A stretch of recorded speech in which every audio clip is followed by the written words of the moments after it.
हम ईथर की इलेक्ट्रॉन रागी प्रतिस्थापन अभिक्रिया पढ़ेंगे। ठीक है, तो हमने यहाँ देखिए, आप जानते हैं ईथर लिखा ही है।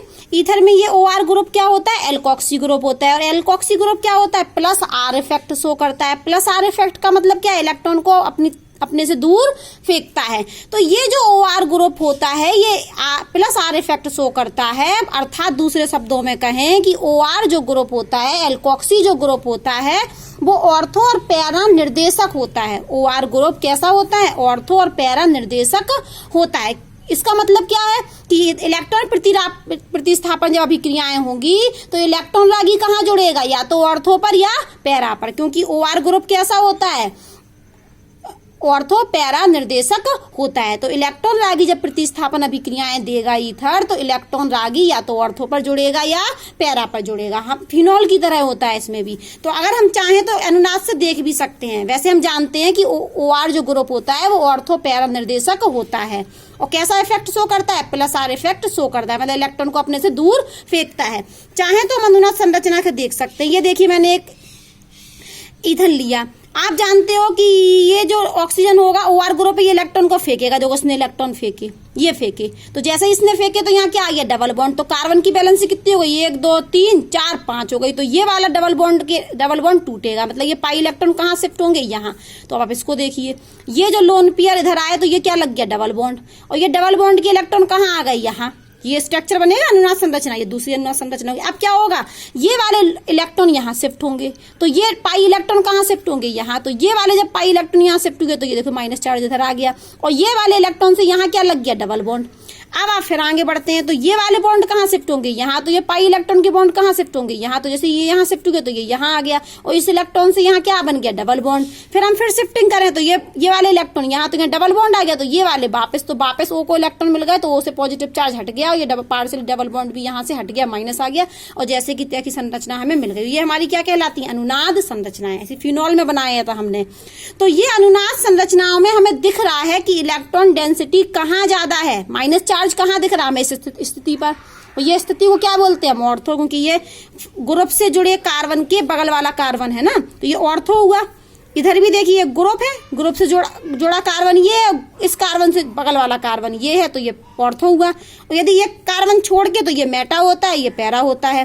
तो आप इन अनुनाद संरचना में देखिए और बताइए कि माइनस चार्ज कहाँ है। माइनस चार्ज का मतलब इलेक्ट्रॉन डेंसिटी कहाँ ज्यादा है। तो हमें तो एक तो यहाँ दिख रही है ऑर्थो है, एक यहाँ दिख रही है पैरा है, एक यहाँ दिख रही है ऑर्थो है। तो यहाँ से भी समझ में आ रहा है कि जो OR एल्कोक्सी ग्रुप होता है वो ऑर्थो और पैरा निर्देशक होता है। मतलब इलेक्ट्रॉन रागी, मान चलो हम इलेक्ट्रॉन रागी आया, तो इलेक्ट्रॉन रागी कहाँ जुड़ेगा, या तो ऑर्थो पर जाके जुड़ेगा ये इलेक्ट्रॉन रागी, या ये जाके पैरा पर जुड़ेगा। ठीक है, तो ईथर क्या करती है, इलेक्ट्रॉन रागी प्रतिस्थापन अभिक्रियाएं देती हैं। और ईथर में जो इलेक्ट्रॉन रागी प्रतिस्थापन अभिक्रियाएं होती हैं उसमें इलेक्ट्रॉन रागी कहाँ जुड़ता है, या तो ऑर्थो पर या पैरा पर। मतलब ये ऑर्थो और पैरा निर्देशक होते हैं OR ग्रुप। अब हमने पहली अभिक्रिया ले ली इसकी हेलोजिनेशन। हेलोजिनेशन में भी हमने ब्रोमीन से कराया, हेलोजन से अभिक्रिया पढ़ रहे थे, लेकिन किसके द्वारा, ब्रोमीन से करा रहे थे, उसको हम ब्रोमिनेशन भी बोल सकते हैं। तो यहाँ पर एक हमने फिनाइल मिथाइल ईथर ले लिया, और इसका आयुपेक नाम होता है एनीसोल, इसको हम क्या बोलते हैं, एनीसोल। और ये हमने Br2 से इसकी अभिक्रिया कराई। Br2 कैसा लिया, एथनोइक अम्ल में घुला हुआ Br2 लिया, और Br2 का हो गया विषम विदलन। Br2 का क्या हुआ, विषम विदलन। विषम विदलन का मतलब है ये हमने Br ले लिया, Br2। तो ये बॉन्ड के इलेक्ट्रॉन एक ही परमाणु ने ले लिए, तो ये एक बन गया Br+, और ये क्या बन गया हमारा, ये बन गया हमारा Br-। तो ये वाला जो Br+ बना, इसको हमने बोला ये हमारा क्या है, इलेक्ट्रोफाइल। तो हमें यहाँ पर इलेक्ट्रोफाइल क्या मिल गया, विषम विदलन हुआ कि Br+। अब ये इलेक्ट्रोफाइल आपको हमने क्या बताया था, कहाँ जोड़ दो जाके, एक बार ऑर्थो पर जोड़ दो, एक बार पैरा पर। तो यहाँ कहाँ जोड़ेंगे इस Br को, एक बार इधर और एक बार यहाँ। तो यहाँ से जो कार्बन पर जो हाइड्रोजन है, Br जाके उस हाइड्रोजन को प्रतिस्थापित, यहाँ छुपा रहता है ना, एक CH होता है, यहाँ पर एक हाइड्रोजन होता है, तो Br+ इस हाइड्रोजन को प्रतिस्थापित करेगा और यहाँ आके खुद जुड़ जाएगा। ये देखिए मैंने जोड़ दिया, तो ये क्या बन गया हमारा, एनीसोल बन गया। लेकिन कौन सा एनीसोल, ऑर्थो ब्रोमो एनीसोल, क्योंकि इस कंपाउंड का नाम है एनीसोल। देखो ये पूरा एनीसोल है, और यहाँ Br आके जुड़ गया, तो ये क्या हो गया, ऑर्थो ब्रोमो एनीसोल। या हम बोल सकते हैं 2 ब्रोमो एनीसोल। आयुपैक में 1 2 3 देते हैं और सामान्य नाम में ऑर्थो पैरा लिखते हैं। और एक बार Br जाके कहाँ जुड़ेगा, पैरा पर, तो ये पैरा पर जोड़ दिया, तो ये क्या बन गया, पैरा ब्रोमो एनीसोल। ठीक है, या हम उसको बोल सकते हैं 4 ब्रोमो एनिसोल। जो पैरा वाला कंपाउंड होता है वो मुख्य उत्पाद होता है, मुख्य का मतलब ज्यादा मात्रा में बनता है, वो ऑर्थो वाला कैसा बनता है, अल्प मात्रा में बनता है। तो इस क्यों बनता है, क्योंकि यहाँ इसमें सिमेट्री होती है, पैरा में क्या होती है, सममिति होती है, इसलिए अधिक मात्रा में बनता है। तो ये ब्रोमिनेशन पढ़ा दिया। बस आपको ये याद रखना है कि ईथर क्या करती है, ईथर में जो एल्कोक्सी ग्रुप होता है वो इलेक्ट्रॉनों को फेंकता है। अनुनाद संरचना से आप याद रखना कि ऑर्थो पैरा कंडीशन पर इलेक्ट्रॉन डेंसिटी बढ़ती है। और इलेक्ट्रॉन रागी कैसी स्पीसीज होती है, इलेक्ट्रॉन की कमी, तो इसके पास है इलेक्ट्रॉन की कमी, तो ये कहाँ जाएगा, जहां पर इलेक्ट्रॉन अधिक मात्रा में होंगे। अधिक मतलब माइनस चार्ज कहाँ है, यहाँ और यहाँ, तो ई प्लस कहाँ जाएगा, यहाँ या यहाँ। तो बस हम ये याद रखें कि इलेक्ट्रॉन रागी प्रतिस्थापन में जो ईथर होता है वो ऑर्थोपैरा पोजीशन पर इलेक्ट्रोफाइल या इलेक्ट्रॉन रागी जुड़ता है। ब्रोमिनेशन में Br+ मिला तो एक बार Br को हमने पैरा पर, एक बार ऑर्थो पर जाकर जोड़ दिया। हम थोड़ा सा किताब से देखते हैं। अब हमने पढ़ रहे हैं ये क्या, फीडल क्राफ्ट अभिक्रिया। तो फीडल क्राफ्ट अभिक्रिया में हमने फिर से एक एनिसोल लिया और एनिसोल लिया और इस बार हमने इसकी अभिक्रिया क्या करा दी, एक एल्किल हैलाइड से कराई, CH3Cl एल्किल हैलाइड है ना। लेकिन हमें यहाँ पर निर्जल AlCl3 की उपस्थिति अनिवार्य है।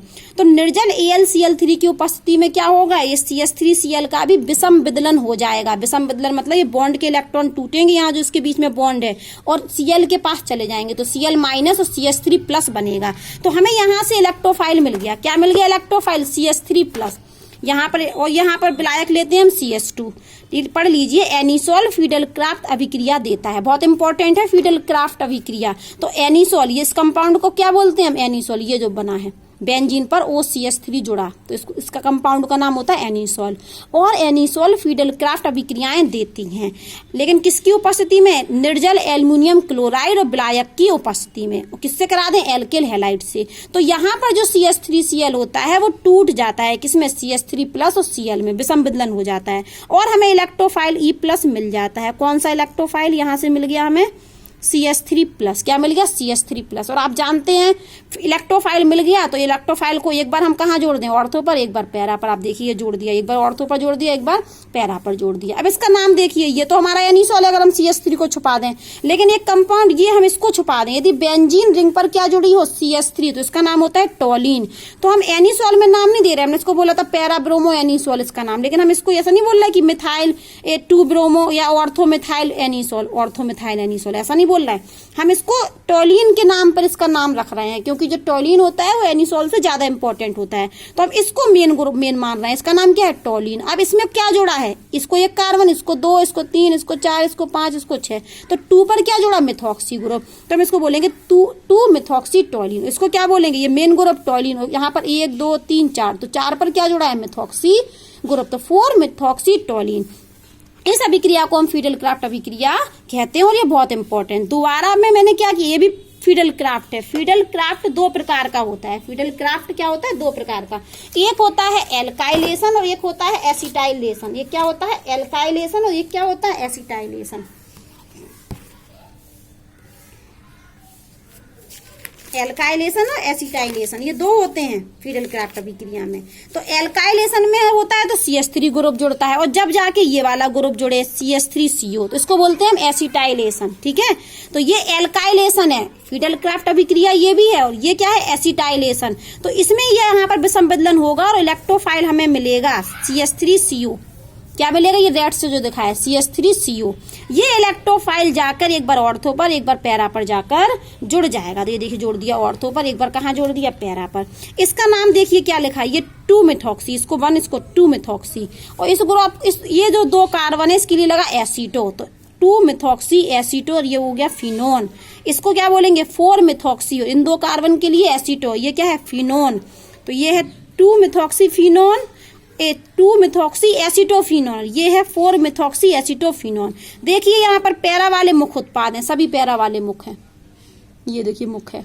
ऑर्थो वाले अल्प, यहाँ देखिए अल्प, ये देखिए ये अल्प, ये देखिए अल्प। तो हमने सीखा कि ईथर में पैरा और ऑर्थो दोनों समावयवी बनते हैं, लेकिन पैरा समावयवी मुख्य उत्पाद के रूप में बनता है और ऑर्थो समावयवी अल्प मात्रा में बनता है। कोई कारण पूछे तो पैरा समावयवी में सममिति सिमेट्री पाई जाती है, इसलिए वो मुख्य उत्पाद के रूप में बनता है। तो इलेक्ट्रॉन रागी जो प्रतिस्थापन अभिक्रियाएं होती हैं वो बहुत सरल होती हैं, बस इलेक्ट्रोफाइल को देख लें आप क्या है, और इलेक्ट्रोफाइल को लेके एक बार ऑर्थो और पैरा पर जोड़ दें। अब हम नाइट्रोकरण पढ़ते हैं, नाइट्रेशन। तो नाइट्रेशन में क्या करेंगे, फिर से हमने एनिसोल लिया और HNO3 क्यों, HNO3 लेंगे और H2SO4 लेंगे, तो HNO3 टूट जाएगा, यहाँ से HNO3 जब टूटेगा तो हमें नाइट्रोनियम आयन मिलता है, NO2 प्लस आयन मिलता है। क्या मिलता है, NO2 प्लस आयन। यही हमारा क्या है, इलेक्ट्रोफाइल। तो इस NO2 को कहाँ जोड़ दें, एक बार हम ऑर्थो पर, एक बार हम पैरा पर। तो ये हमारा क्या बन गया, ये देखो एनिसोल, इसको छुपा लिया तो कहाँ जोड़ा है, 2। ये देखिए 1 और 2, तो 2 नाइट्रो एनिसोल। ये क्या हो गया, ये फिर से एनिसोल इतना, और यहाँ पर देखिए 1 2 3 4 पर क्या जोड़ा है, नाइट्रो ग्रुप, तो 4 नाइट्रो एनिसोल। फिर से ये पैरा वाला है तो मुख्य है, ऑर्थो वाला क्या है, अल्फा। यही बात तो मैं बोल रही थी कि ईथर में जो इलेक्ट्रॉन रागी प्रतिस्थापन में जो पैरा वाले समावयवी बनते हैं वो मुख्य उत्पाद होते हैं, ज्यादा मात्रा में बनते हैं, ऑर्थो वाले कम मात्रा में बनते हैं। सब में यही हो रहा है। और बस हम क्या करें, इलेक्ट्रोफाइल को सर्च कर लें रीजेंट से कि इलेक्ट्रोफाइल क्या है, और उस इलेक्ट्रोफाइल को एक बार ऑर्थो पर, एक बार पैरा पर जोड़ दें। यहाँ नाइट्रेशन में इलेक्ट्रोफाइल क्या था, नाइट्रोनियम आयन। इस आयन का नाम है नाइट्रोनियम आयन, NO2 प्लस। एक बार ऑर्थो पर जोड़ दिया, एक बार पैरा पर जोड़ दिया। यहाँ इलेक्ट्रोफाइल क्या था, ये था CH3CO, तो ये प्लस चार्ज आ जाता है इस पर, तो ये CO, ये प्लस, तो COCH3 एक बार ऑर्थो पर जोड़ दिया, एक बार COCH3 जोड़ दिया। यहाँ से इलेक्ट्रोफाइल हमें क्या मिला था, CH3 प्लस, तो हमने CH3 प्लस को एक बार ऑर्थो पर, एक बार पैरा पर जोड़ दिया। यहाँ से हमें क्या मिला था, Br प्लस इलेक्ट्रोफाइल, तो एक बार Br को पैरा पर, एक बार ऑर्थो पर। यहाँ पे संबंधन हो रहा था इनमें, ठीक है।